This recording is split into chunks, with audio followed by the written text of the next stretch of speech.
보내지 마.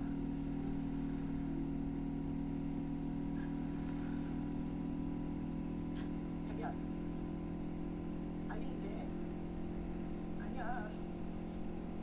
나 이렇게 보내지 마. 유성아, 나 그동안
너무 오래 힘들었어.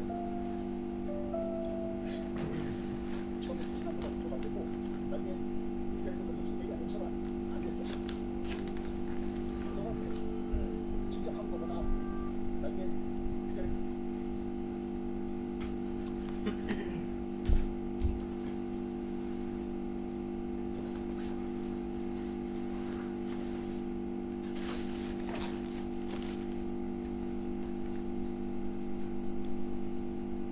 Cek. Baik, ada yang belum bisa QR? Saya belum, Pak. Oke, silakan.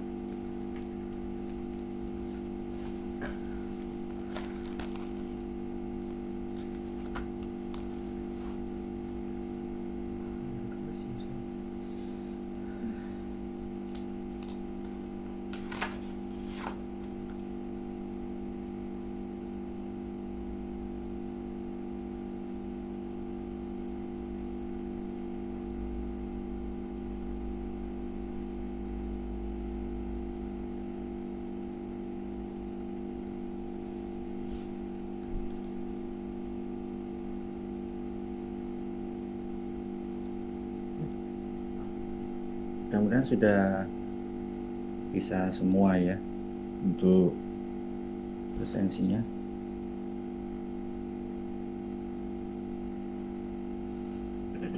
Oke, kita mulai. Assalamualaikum warahmatullahi wabarakatuh. Selamat siang.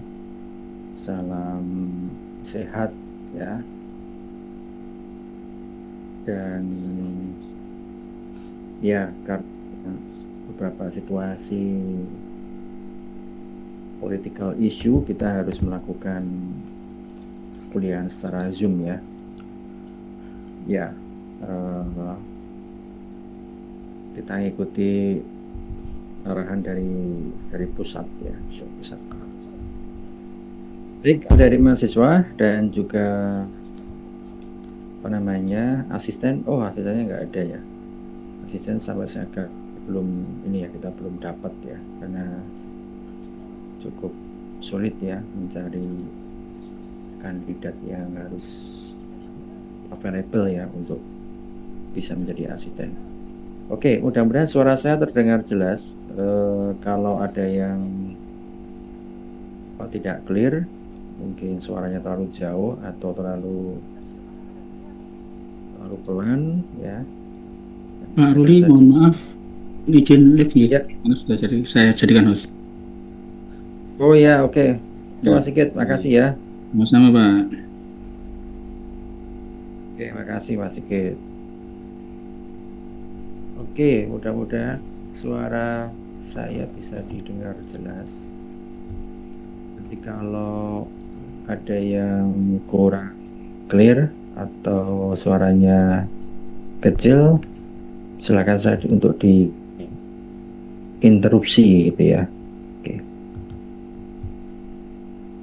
Baik, kita sekarang lihat ya untuk materi yang akan kita bahas ya pada siang hari ini.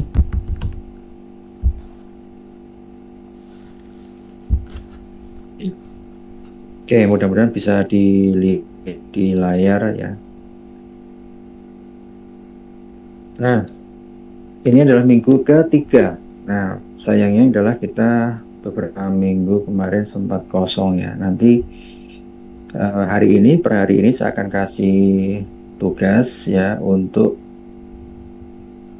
ganti perkuliahan kemarin. Harapannya nanti teman-teman mahasiswa nanti tetap mendapat materi meskipun secara mandiri gitu ya. Oke, kita lihat ya.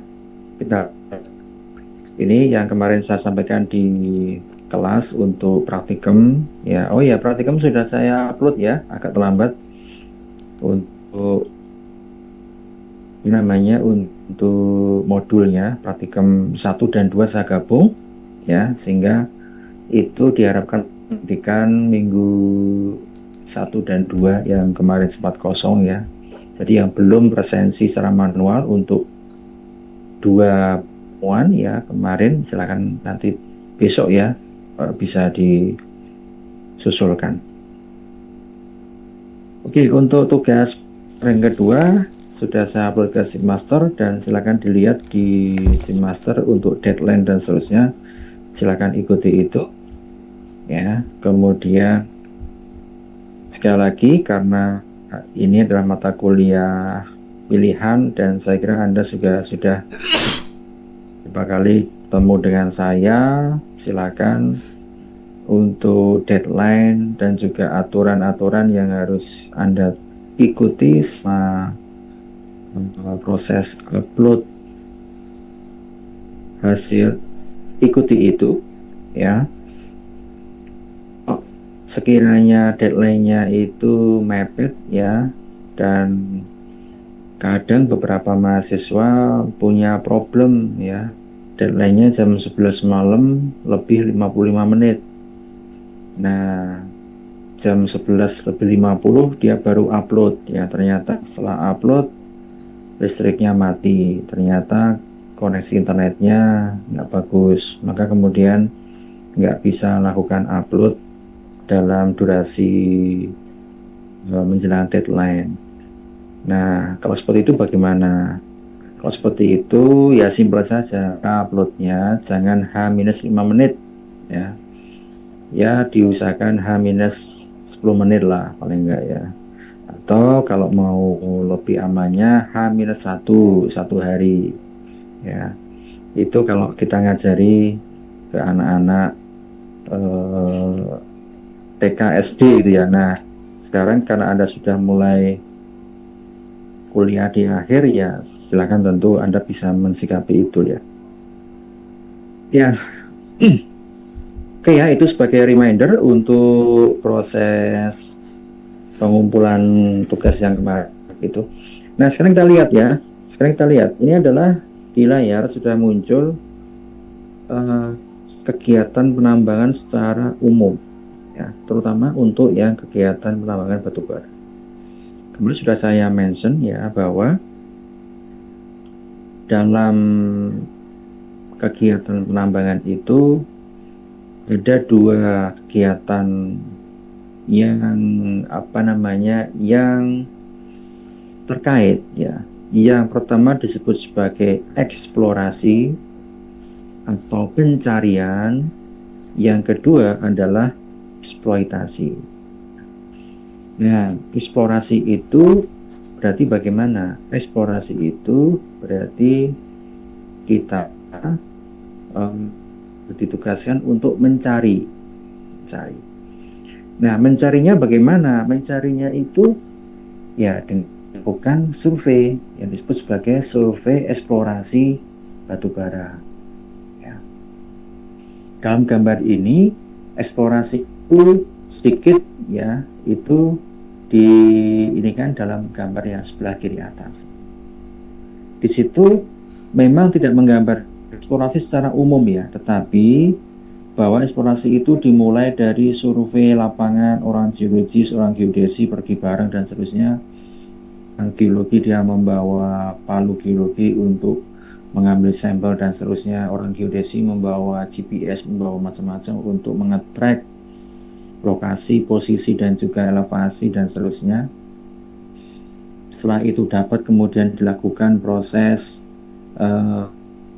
penataan data tadi, survei.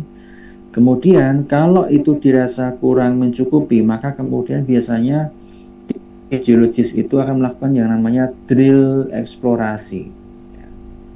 Drill itu berarti dia adalah pengeboran.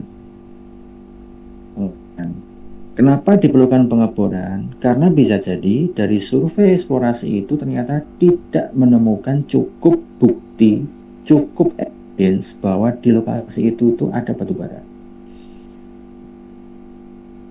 Yang paling mudah dilihat oleh seorang geologis adalah kalau di situ ada batu bara itu pasti ada yang namanya singkapan. Ya. Singkapan. Singkapan itu apa? Singkapan itu adalah batu bara yang muncul di dinding tanah. Biasanya itu di dinding tebing-tebing, kemudian lereng bukit, tebing sungai, kemudian pokoknya yang dia ada di sebuah wall dinding.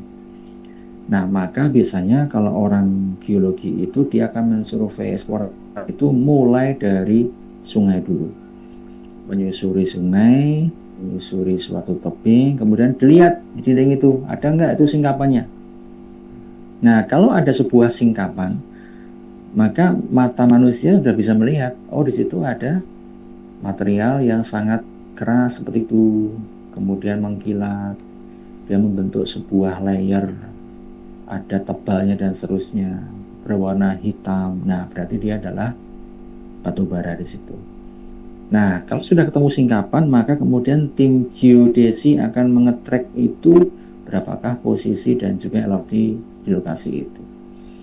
Tetapi bisa jadi sebuah area itu tidak muncul singkapan. Mungkin karena sungainya terlalu dangkal ya, sehingga singkapannya itu tidak muncul. Maka kemudian kalau seperti itu perlu dilakukan yang namanya drilling eksplorasi, dibor. Ya. Dibor menggunakan alat bor, kemudian dia menuju ke dalam tanah. Nah, kalau kita lihat di sini itu ada sebuah material batu bara yang membentuk sebuah sim, ya. Nah, begitu dia kemudian mengenai material itu, maka dicatatlah berapakah kedalaman dari titik bor itu. Kemudian di ke dalam titik bornya, kemudian tim survei geodesi akan mengetrack di sini, mempositioning di sini, berapakah di sini koordinat X, Y, dan Z-nya. Jadi itu adalah salah satu cara kalau singkapan itu dia tidak muncul dalam lokasi di situ, ya. Nah, itu sebenarnya belum melakukan eksploitasi ya, kan baru eksplorasi, mencari dulu ya. Bisa jadi saat dibor itu pun nggak menemukan batu bara, maka bagaimana nggak menemukan? Ya sudah, berarti bornya useless, tidak menemukan. Dan apakah kemudian itu sering? Ya sering saja, karena kita tidak tahu sebaran sebaran batu baranya itu lama dan sebagainya, kita nggak tahu. Maka kalau nggak ketemu, pindahlah lokasi yang lainnya, drilling eksplorasi lagi, kemudian dicari sampai kemudian kita menemukan ternyata memang betul di daerah ini itu ada batu baranya. dari batu baranya itu ada di kedalaman sekian sampai sekian dengan ketebalan sekian, ya, maka kemudian bisa kita estimasi berapakah volume atau resource dari batu bara itu. Kemudian daerah itu sudah diindikasi itu ada batu baranya terbukti, maka kemudian baru proses eksploitasi itu akan dilakukan. Dimulai dari apa? Dimulai dari yang namanya kita mendesain pit tambang, desain pit. Ya. Mendesain pit itu berarti kita menyediakan mine design map yang isinya berapakah jumlah OP yang harus dikupas semuanya. Di manakah letak batas-batas bidang atau batas pitnya di mana, kedalamannya dia berapa, kemudian melakukan pengerukan OP itu harus memperhatikan yang namanya terasiringnya atau benchnya, harus dilihat sudut kemiringannya, berapakah lebarnya dan seterusnya. Itu dituangkan dalam sebuah pit design, dan di situ akan muncul berapakah volume estimasi batu baranya itu dia berapa. Apakah 50 juta ton atau berapa? Nah, itu termasuk dituangkan dalam sebuah mine design, pit design map, ya. Nah, kalau sudah ada mine design, ya, pit design itu, maka mine design map itu kemudian diserahkan kepada orang operation. Operation itu siapa? Operation itu adalah lulusan dari teknik pertambangan, teknik sipil yang berkolaborasi untuk memanage semua aktivitas nih, alat berat ini dimanage oleh orang tambang, ya, oleh orang tambang. Untuk apa? Untuk melakukan pasang overburden. Nah, pengupasan overburden itu akan dimulai dari yang namanya pembukaan lahan dan pengerukan topsoil. Pembukaan lahan itu disebut juga sebagai land clearing.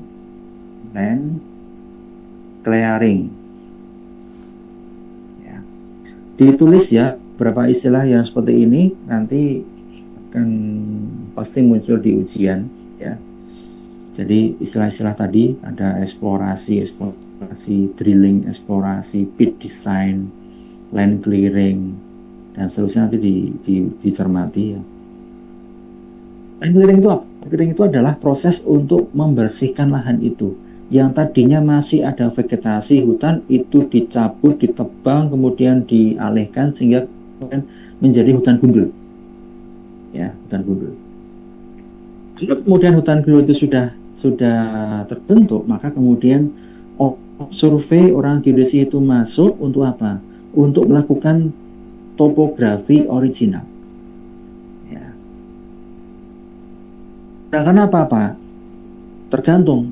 Kalau perusahaannya itu perusahaan yang sangat qualified, maka bisa jadi menggunakan TS, bisa menggunakan UAV lidar, atau bahkan even airborne lidar dan seterusnya.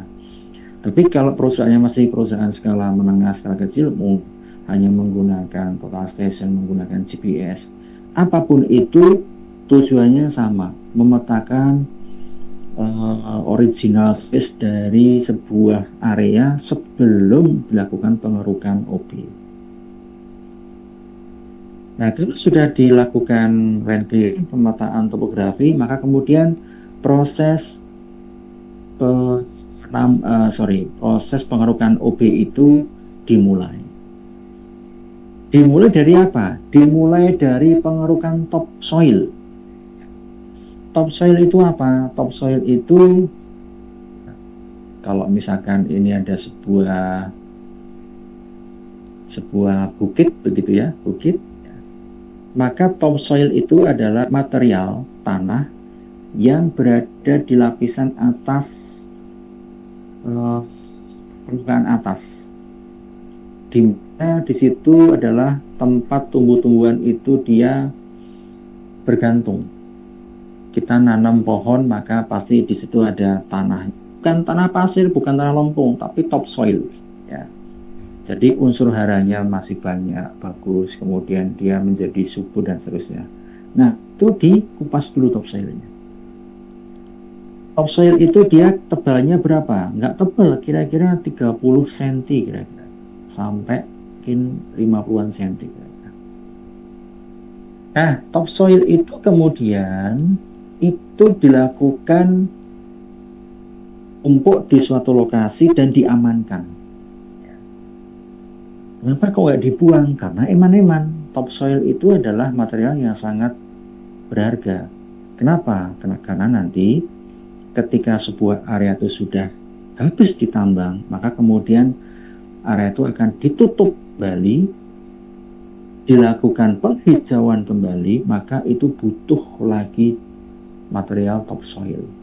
Maka topsoil yang sudah diangkut ke sana, itu diambil lagi, kemudian dihamparkan lagi di suatu lokasi itu, baru kemudian dilakukan penimbunan, dilakukan penghijauan menggunakan pohon-pohon dan seterusnya. Jadi itu dimulai dari pengerukan topsoil.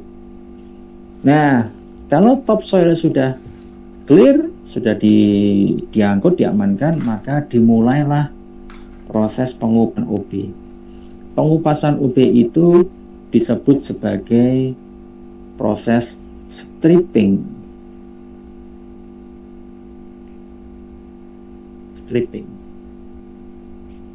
Pengupasannya bagaimana? Pengupasannya tentu menggunakan alat berat, ekskavator, bulldozer, kemudian high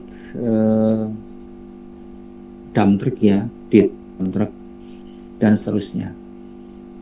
Kolaborasi alat-alat berat itu melakukan proses pengupasan OB atau stripping. Kemudian OB itu akan diangkut oleh dump truck menuju ke tempat yang namanya adalah disposal. Ya, ini adalah tempat disposal. Kemudian disitulah material OB itu akan dibuang, ya, dibuang. Dan kemudian kalau kemudian disposal itu sudah sudah penuh, katakanlah ya, sudah tidak lagi bisa menampung material OB, maka kemudian tadi pengembalian top itu dilakukan, kemudian kita lakukan penghijauan kembali. Ya. Terus Pak, bagaimana untuk daerah yang ditambang? Penghijauan ini kan berarti di area disposal. Nah, area input yang sudah dilakukan pengupasan kan jadi semacam danau kan. Terus bagaimana? Nah, danau itu wajib untuk ditimbun kembali. Biasanya perusahaan akan membuka lahan baru yang masih ada material masih ada bahan tambangnya, digali, kemudian OB-nya itu akan ditumpuk di lokasi yang bekas pit tadi. Ya, siklus itu akan berjalan seperti itu. Jadi sekuens penambangan itu harus jelas ya, mulai dari ujung utara misalkan ditambang gitu, kemudian ketika sudah habis, kemudian dibuka lagi yang sebelah selatannya, materialnya itu ditimbunkan lagi di sisi utara itu untuk kemudian sampai dia tidak lagi menjadi danau. Nah, itu adalah siklus di tambang seperti itu. Nah, kemudian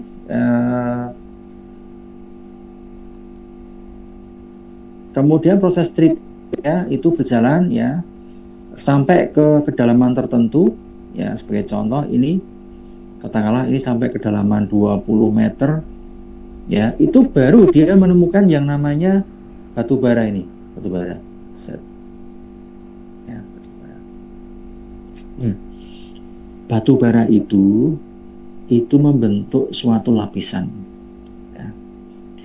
Membentuk suatu lapisan. Nah, lapisannya itu biasanya sangat kompak ya, tidak tercerai-berai ya menjadi satu kesatuan. Ya.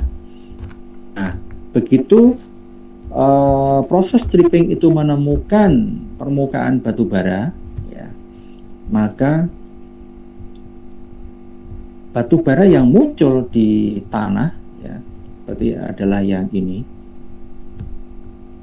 di sini ya, ini kan muncul, maka ini itu disebut sebagai exposed coal.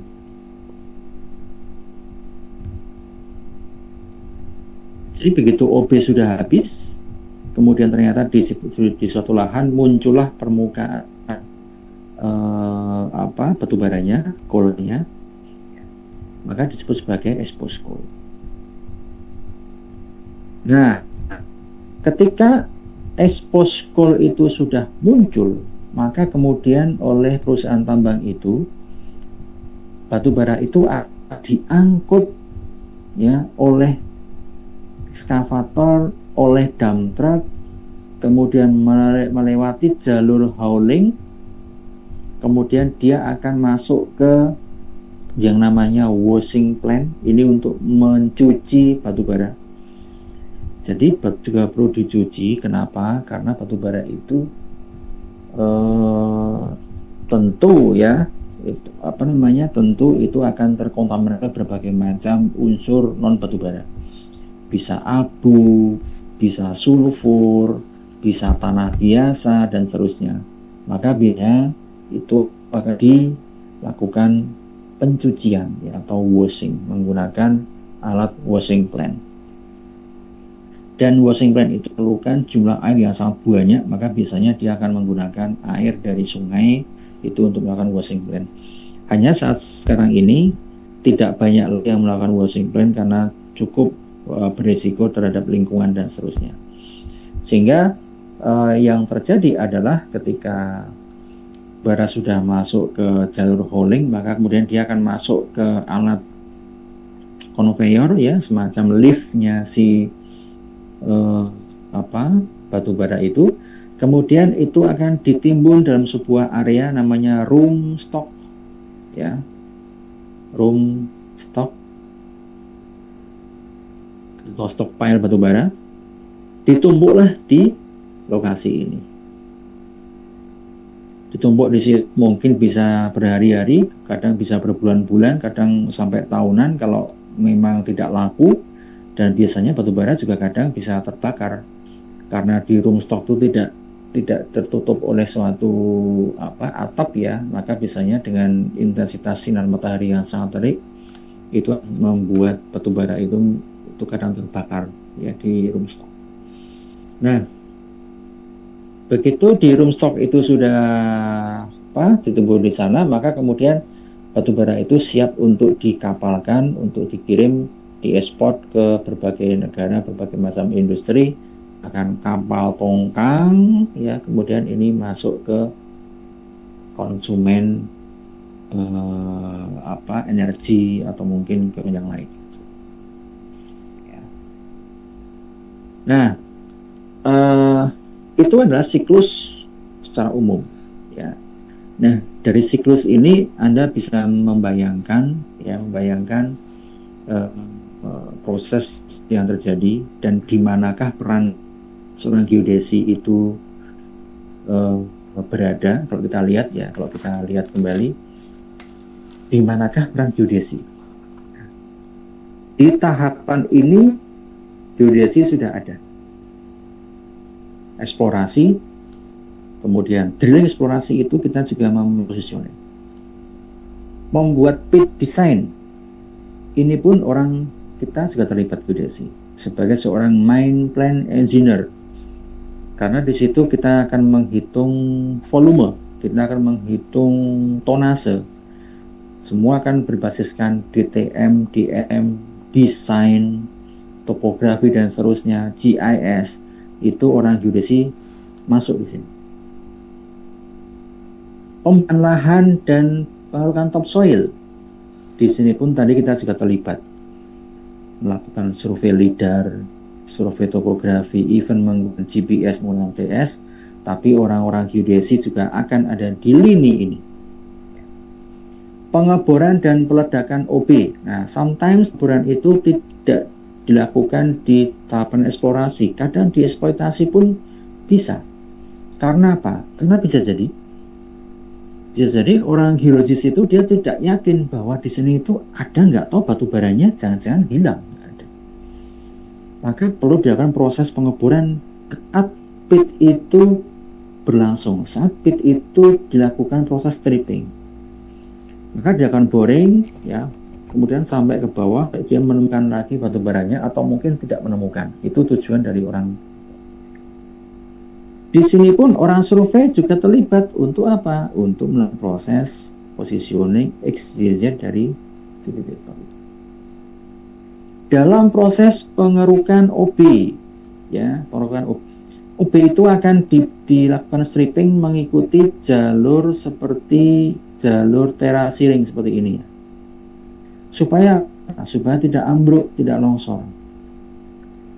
Kemudian sekuensnya itu tentu tidak langsung dibor sampai menemukan tidak langsung di stripping sampai menemukan batu bara, enggak, ya. Tapi sequence, mungkin minggu ini targetnya dia harus bisa mengekat di RL request levelnya di ketinggian 50 meter misalnya. Maka jangan sampai dia overcut. Kalau minggu ini itu sudah ditetapkan oleh seorang main plan engineer, minggu ini tim operator harus bisa ngekat sampai ketinggian 50, jangan lebih. Maka yang mengontrol posisi elevasi bahwa itu sudah 10 adalah orang geodesi. Maka di sini pun orang geodesi juga terlibat. Pembuangan, ya, OB itu kemudian dilakukan penimbunan di lokasi sini. Lokasi itu tentu harus kita desain bentuk disposalnya. Yang mendesain adalah kita orang geodesi. Kemudian ketika OB itu ditimbun di suatu disposal, maka ketinggiannya ini harus dikontrol. Jangan sampai dia melebihi sekian meter. Nek melebihi nanti bisa berpotensi seterusnya sampai nanti bisa mengakibatkan kecelakaan jiwa dan seterusnya. Maka ini juga dengan tim survei geodesi untuk memantau ketinggian dari disposalnya. Kemudian daerah yang sudah exposed coal, ya, exposed coal di daerah sini, ya. Biasanya ketika exposed coal itu tim operation sebelum dia melakukan pengerukan batu baranya, dia minta exposed coal itu dilakukan topografi. Maka dilakukanlah topografi di daerah sini, ya, gitu. Kemudian ketika batu bara itu sudah habis, sudah diangkut semua, maka layer yang bawah ini pun minta dilakukan pengukuran topografi juga, ya. Yang ini adalah permukaan exposed coal, yang ini adalah permukaan, namanya permukaan out, mine out. Yang ini adalah exposed coal. Ya. Nah, permukaan mine out kemudian permukaan exposed coal itu sangat berharga juga dalam kita untuk melakukan apa? Mengestimasi berapakah volume batu bara yang ada di sini sebelum dia diangkut oleh truk, sebelum dia dijual di daerah pun sudah kita estimasi. Oh, daerah ini sudah mine out, kemudian diangkut, maka jumlahnya ada sekitar 10.000 meter kubik misalkan. Nah, maka kemudian batu bara itu akan diangkut ke sini, ditimbun. Nah, tadi yang keluar ada 10.000 meter kubik. Nah, benar nggak di sini itu juga ada 10.000 meter kubik? Jangan-jangan setelah sampai ke area stockpile itu menjadi hanya 9.000 meter kubik. berarti ada losses di situ. Lossesnya karena apa? Mungkin ada truk yang guling, mungkin ada truk yang dijarah warga, mungkin ada yang kena tiupan angin dan seterusnya. Mungkin ada yang dicuri atau mungkin ada yang dikorup dan seterusnya. Itu semuanya akan punya potensi. Maka data keluarnya itu berapa dan masuknya ke area sini itu berapa, itu harus dikontrol. Nah, di sini pun ketika material batubara itu sudah muncul, sudah ditimbun di sini pun, maka tim kadang juga diminta untuk mengukur. Tolong dong ini diukur nih, ya pakai TS, pakai GPS, pakai TLS, pakai volume yang di sini. Ya. Jadi semua serba dikontrol. Ya, volume yang keluar dari tambang dikontrol, kita ukur. Ketika batubara sudah masuk ke area pelabuhan pun, tim survei masuk untuk melakukan proses akuisisi data, dihitung volumenya dan seterusnya. Hampir pekerjaan kita itu dibutuhkan di semua lini. Ya. Itulah kenapa geodesi itu sangat kenal, sangat laris ya di dunia pertambangan. Karena kita bisa bermain dimanapun. Ya. Eksplorasi main, eksploitasi main, di pelabuhan kita juga ada pekerjaan, di daerah disposal juga punya pekerjaan. Jadi hampir semua itu memerlukan orang geodesi.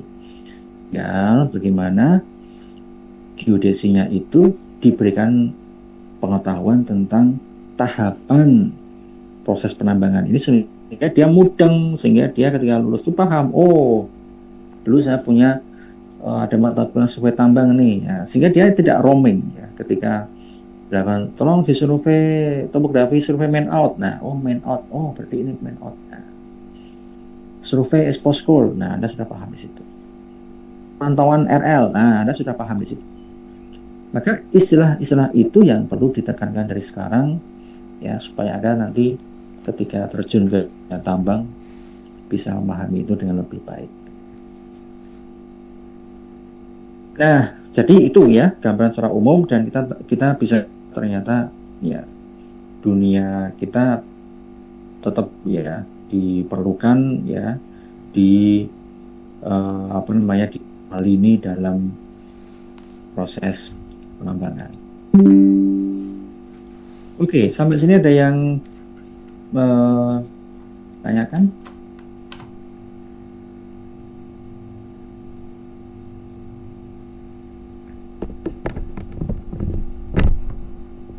Oke, kalau tidak saya lanjut sedikit lagi.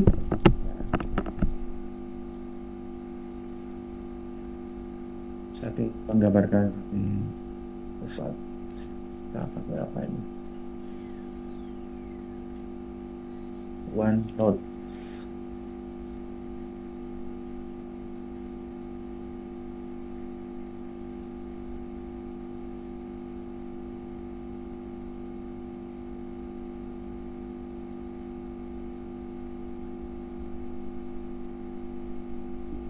Oke, mudah-mudahan bisa dilihat. Saya akan menggambarkan lebih detail lagi tentang tadi ya, beberapa istilah tadi. Katakanlah ini ada sebuah area bukit. Putus-putus ya. Mudah-mudahan suaranya terdengar dengan baik ya. Ketika daerah itu sudah dilakukan proses land, maka kemudian kita perlu untuk melakukan survei topografi daerah itu. Ya. Nah, kemudian tadi sampaikan bahwa di bawahnya ini ada lapisan ya, topsoil. Ya, topsoil nih. Ini kelihatan ya nih ya. Mudah-mudahan Anda enggak Kelihatan Pak. Oke, kelihatan ya. Kemudian ada di sini material batubara Ya, seperti itu. Nah, ini batu bara. Ini layer pertama. Nah, batu bara itu tidak hanya punya satu layer, tapi dia multi layer. Nah, setiap layer itu dia dinamakan seam.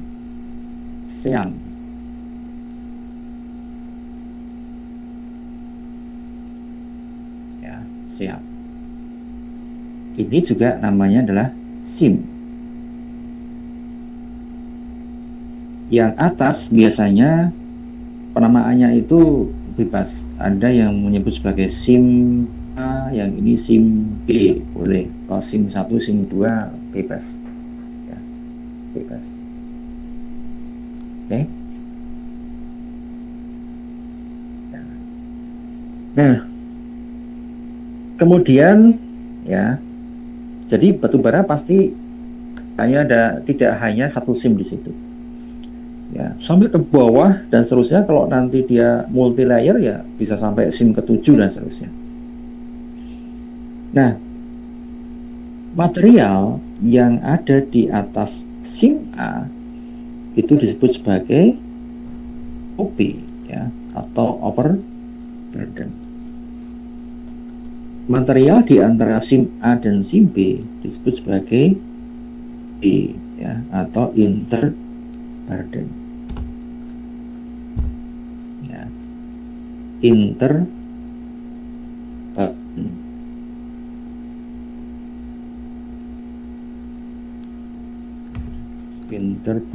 Nih susah nih.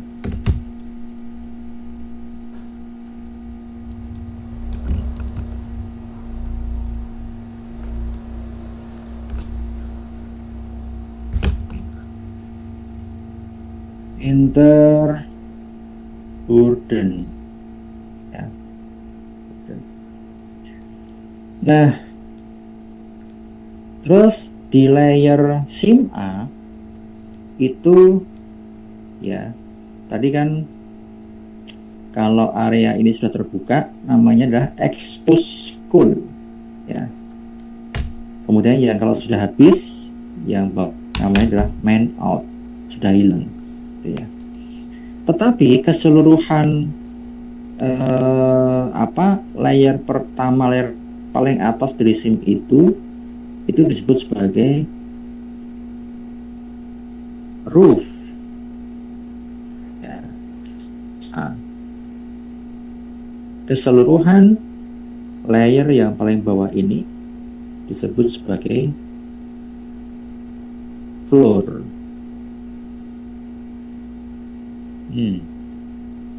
Misalnya disebut sebagai floor, ya, atau lantai. Maka yang ini juga namanya roof B, yang ini namanya floor B, ya. Maka ada roof, floor, roof, dan seterusnya.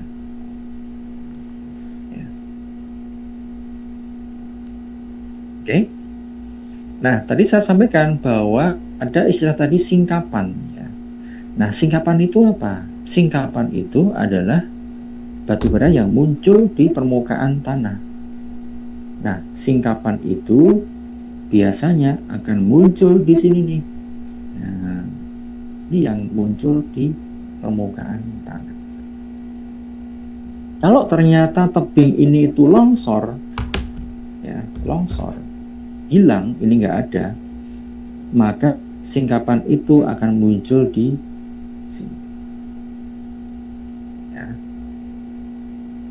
Terus berikutnya, SIM batubara itu dia punya kemiringan, dia pasti tidak flat, dia pasti miring ke arah kanan. Ini makin ke atas, berarti dia adalah area up deep.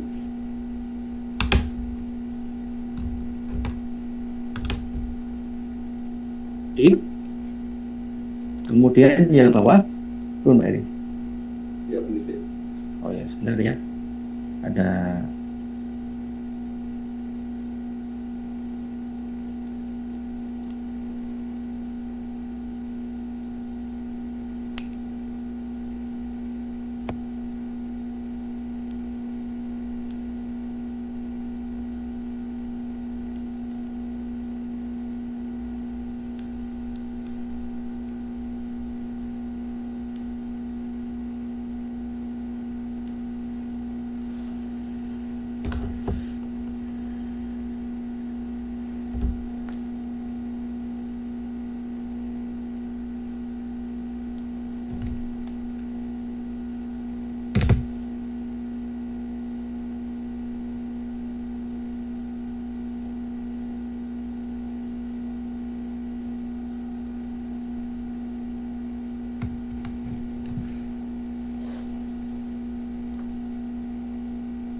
ya, kita lanjut dikit lagi. Karena dia miring, ya, paling yang mengarah ke atas itu adalah deep, ya. Kemudian yang ke bawah itu disebut sebagai, kalau up deep maka ada down deep, ya. Ada up deep, ada down deep. Kemudian karena batu bara itu dia tadi ya punya kemiringan, maka kemiringan itu bisa diukur, ya. Ini sudutnya itu disebut sebagai apa namanya, deep saja ya, namanya deep ya, deep. Berapa kemiringannya dari gitu. Jadi besok kamu di lapangan misalkan tolong disurvei daerah, maka Anda harus paham, deep ya berarti ke arah atas. Berarti kemiringannya SIM itu kemana, maka ke arah mana dia naik, ya itulah yang kemudian area up deep. Kalau area down deep, berarti dia adalah arah yang di. Nah, kemudian ketika daerah pit itu akan dilakukan apa namanya, dilakukan pembatasan. Misalkan yang boleh ditambang itu hanya sampai di area ini saja. Ya. Bisa jadi karena apa? Karena yang sebelah sini itu sudah tanahnya warga yang tidak boleh ditambang. Atau bisa jadi karena unsur X ini, maka pembatas itu akan dilakukan di daerah yang berwarna hitam itu. Ya. Nah, kalau tadi itu yang sebelah sini itu namanya down deep, itu dikaitkan dengan pembatas tadi ini yang namanya ini adalah wall ya, wall atau dinding. Itu dinding akhir namanya final wall. Ya. Nah, maka daerah down deep itu disebut sebagai daerah high wall. High wall. Loh, tadi kan dia down deep, kok ini high wall? Nah, kalau down deep itu berarti dia ke arah bawah. Kalau high wall itu adalah karena ini dia dindingnya dia cukup tinggi, namanya berarti dia adalah high wall. Jadi dua hal ini kadang membingungkan. Nanti Anda saat di ujian nanti jangan kebalik, mana up, mana down deep, kemudian mana high wall. Nah, kalau ada high wall, kalau ada up deep, ada down deep. Ada high wall, maka ada low wall. Nah, low wall-nya adalah di sini. Maka ini namanya adalah low wall.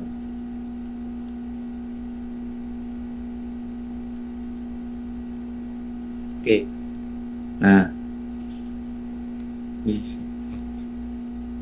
ada lagi nggak?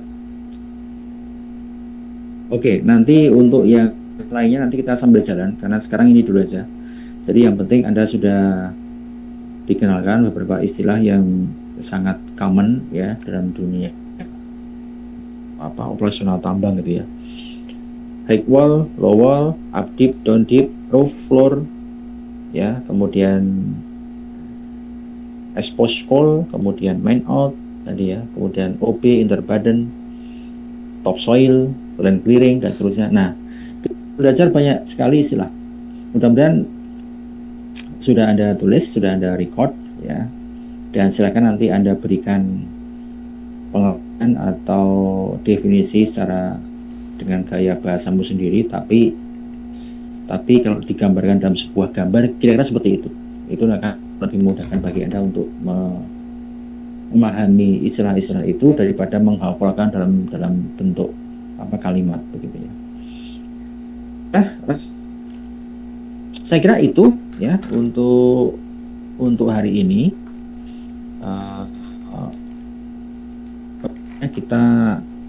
Kita lanjut lagi di minggu depan. Mudah-mudahan minggu depan saya tidak tugas keluar kota. Nanti bisa kita lanjut untuk materi berikutnya. Dan untuk praktikum minggu ini kita akan lanjut terus ya. Nanti kita akan pindah. Itu hari apa ya? Kita praktikumnya hari apa ya?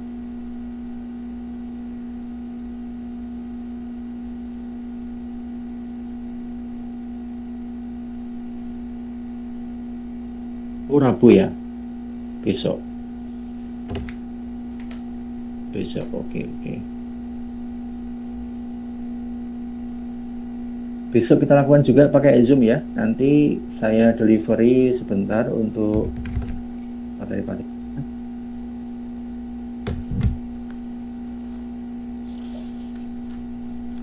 Oke, untuk Kamis.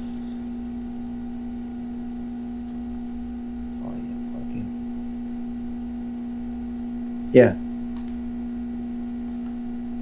Oke, besok lagi untuk materi praktikum dan kita masuk ke materi yang ketiga. Saya lupa nanti apa materinya. Nanti kita lihat di silabus.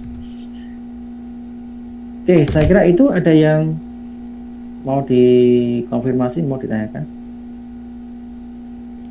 Yang belum bisa presensi karena satu device ya nanti silahkan menghubungi pihak pengajaran ya, Bu Nur, ya, dengan melampirkan